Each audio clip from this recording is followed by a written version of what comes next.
رات جلدی سونے کی کوشش کریں، صبح جلدی اٹھ جائیں گے۔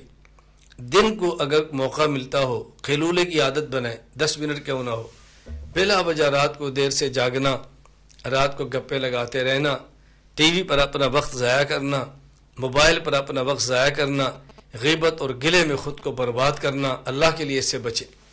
اپنی اولاد کا بھی مزاج بنائیں کہ رات کو جلدی سوئیں، اور اس نیت کے ساتھ سوئیں کہ صبح میں نے اٹھنا ہے۔ اللہ تعالیٰ اس سونے کو بھی عبادت بنا دیں گے، اللہ تعالیٰ اس سونے کو بھی عبادت بنا دیں گے۔ تو گھر کے ماحول کو خاوند اور بیوی نے مل کر بنانا ہے۔ ہم چاہتے ہیں ہماری اولاد ٹھیک ہو، ہم چاہتے ہیں ہماری نسلیں ٹھیک ہوں، ہم خود تو ٹھیک ہوں، خود ٹھیک ہوں گے تو نسلیں ٹھیک ہوگی۔ میں چاہتا ہوں میری اولاد تہجد پڑھے، میں خود کیوں نہیں پڑھتا؟ میں چاہتا ہوں میری بیوی تہجد پڑھے، میں خود کیوں نہیں پڑھتا؟ میں چاہتا ہوں میرے گھر میں ذکر کا ماحول ہو، میں خود کیوں نہیں کرتا؟ میں کس درد کے ساتھ یہ بات آپ کو سمجھاؤں، کس طرح یہ گھر اس سے جنت کا ماحول بنا سکتے ہیں۔ اللہ کے لیے میرے اس درد کو آپ سمجھیں اور اس درد کو قبول کریں۔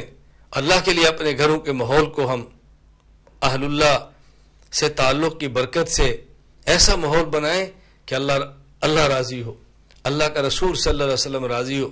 اپنے گھروں کو صاف کریں فحاشی سے، صاف کریں بے حیائی سے، صاف کریں جانوروں اور جاندار کی تصاویر سے، نکالیں اپنے گھر سے ان چیزوں کو۔ ماحول بنائیں، معاشرے کی پرواہ نہ کریں، لوگوں کی پرواہ نہ کریں، دائیں بائیں کی پرواہ نہ کریں، لوگ کیا کہیں گے۔